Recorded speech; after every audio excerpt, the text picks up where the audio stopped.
la sécurité dans le cloud est une responsabilité partagée entre le fournisseur de cloud et le client dans le cloud. Et donc, il y a des choses que le fournisseur de cloud va faire pour vous, automatiquement, va le faire à l'échelle avec une automatisation, une industrialisation, une sophistication parfois qui va être très poussée et équivalente, voire supérieure à ce que l'on fait traditionnellement à demeure, mais néanmoins, il y aura des choses qu'il faudra toujours faire soi-même.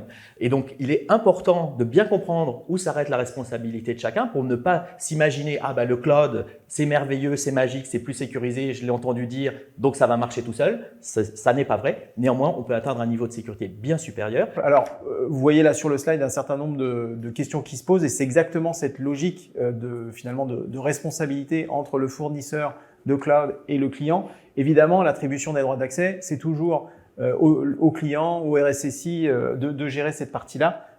Évidemment, on va pouvoir, à travers des solutions technologiques, accompagner un peu mieux certaines choses en termes de traçabilité, en termes de puissance d'outils. En quoi l'offre Microsoft permet-elle aux clients de finalement surveiller ces environnements SAP une fois qu'il les a déployés? Alors, effectivement, Microsoft est une entreprise qui est connue, mais je ne sais pas si notre activité dans le domaine de la cybersécurité en tant qu'éditeur de cybersécurité est connue. Et donc, je vais donner quelques chiffres pour se représenter de quoi on parle.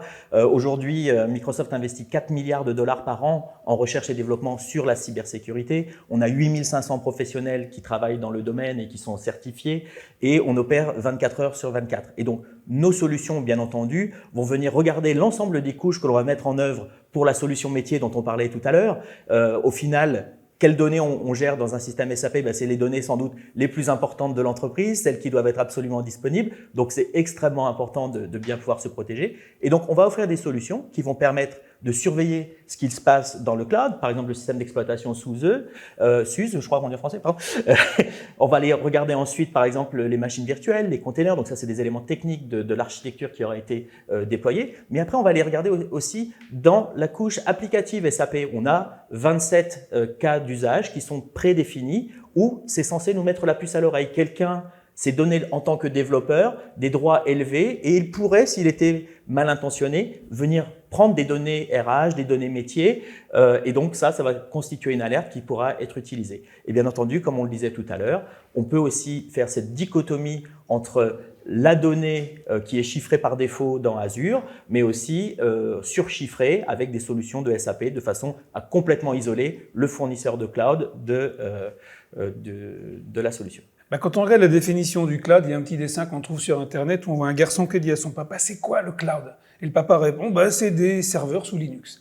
Donc, il faut bien se rappeler que, grosso modo, la quasi-totalité du cloud va reposer sur des serveurs sous Linux. Et un operating system, c'est quelque chose, si on veut rester dans l'analogie aérienne ou céleste, c'est un peu le moteur dans l'avion. C'est-à-dire, si jamais l'avion n'a pas de moteur, il décolle pas, il vole pas et il atterrit pas proprement pour redémarrer après. Donc, les composants d'operating system, c'est crucial. C'est pas un boulon, ça peut se changer, un moteur, ça se change pas en vol. Donc, la qualité du moteur est importante et SAP, à peu près depuis 20 ans, développe sur SUSE, Linux, Enterprise Server et ce qui était vrai dans on-prem est devenu et resté vrai dans le cloud.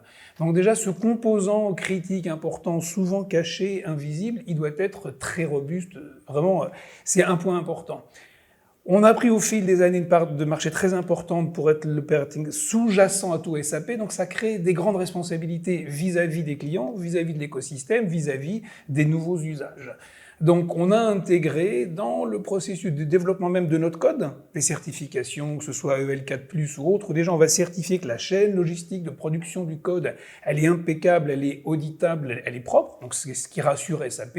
On est allemand, ils sont allemands, mais c'est pas que ça. La rigueur allemande, elle n'est pas que géographique, elle est aussi dans la façon de travailler, de penser, de concevoir.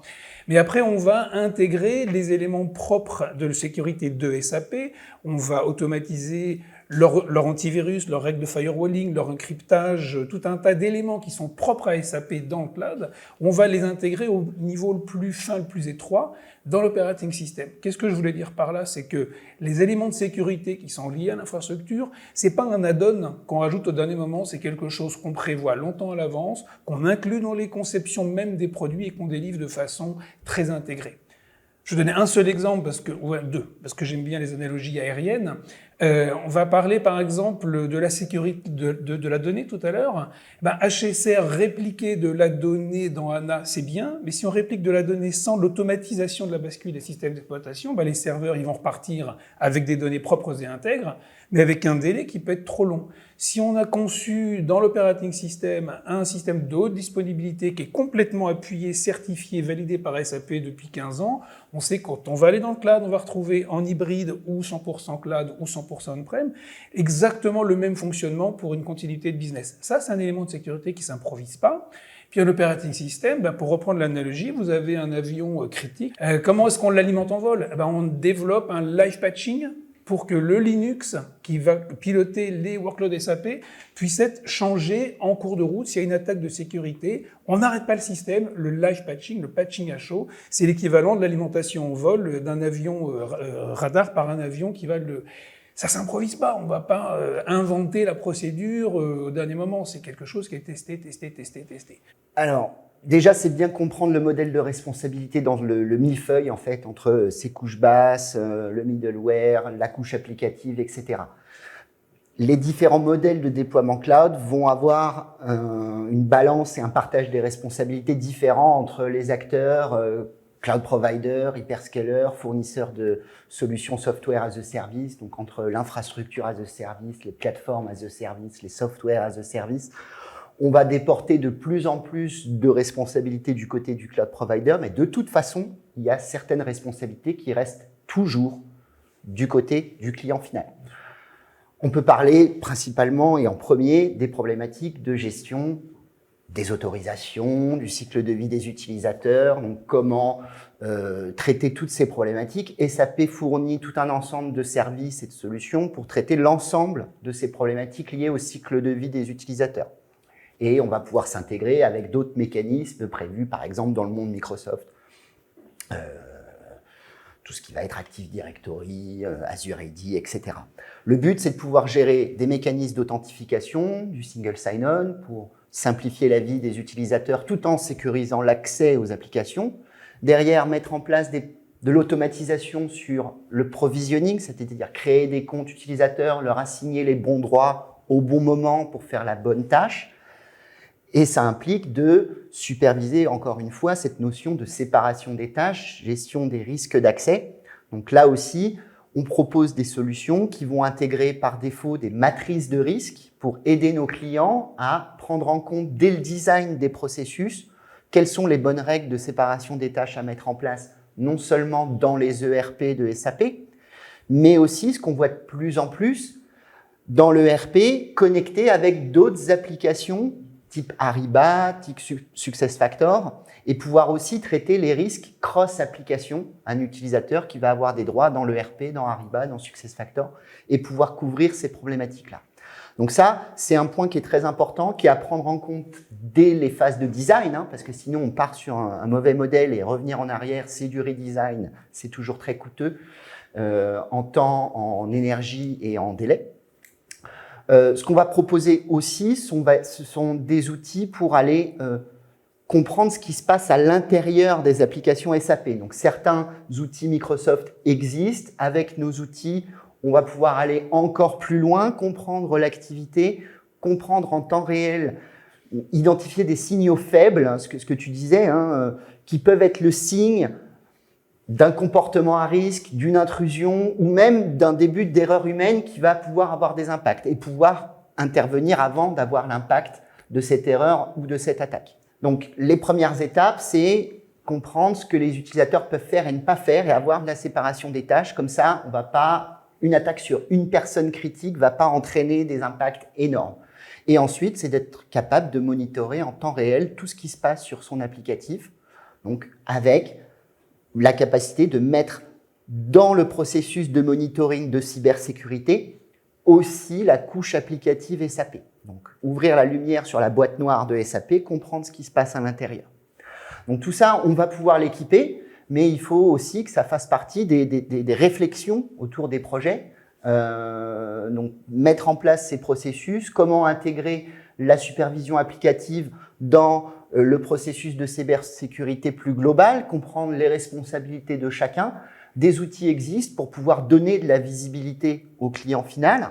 Et encore une fois, les points les plus critiques sont aussi en termes d'architecture. Dès qu'on va avoir des environnements hybrides, les points de connexion entre les applications cloud, les applications qui vont rester on-premise, bien sûr, bien sécuriser ces points d'accès. En fait, nous, on a une énorme capacité à avoir du renseignement sur la menace. Et ce que l'on constate, en fait, c'est qu'aujourd'hui, les attaquants vont pas venir créer un nouveau compte, etc. Ils vont détourner un compte, comme tu le disais, avec du hameçonnage.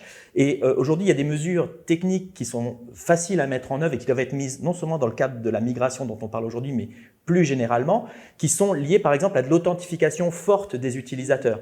Nos statistiques montrent qu'on a une réduction du risque de 99% si on fait une authentification juste par mot de passe ou avec authentification multifacteur. Et après, comme tu le disais, on a des outils pour aller plus loin. Donc, par exemple, dans le cadre d'Azure, on opère un système d'identité en tant que service qui s'appelle Azure Active Directory, où on peut faire ce qu'on appelle de l'accès conditionnel. Et la condition numéro 1 pour accéder à n'importe quelle ressource qui est un petit peu intéressante, c'est de dire je vérifie l'utilisateur d'une manière fiable avec son authentification multifacteur et je vérifie depuis quel périphérique il se connecte. Parce que comme on le disait tout à l'heure, souvent le périphérique, le système d'exploitation passe un petit peu inaperçu, mais si on ne contrôle pas le périphérique depuis lequel on va lancer une demande de virement, on va lancer une production, etc., eh bien on a potentiellement un risque qui reste ouvert.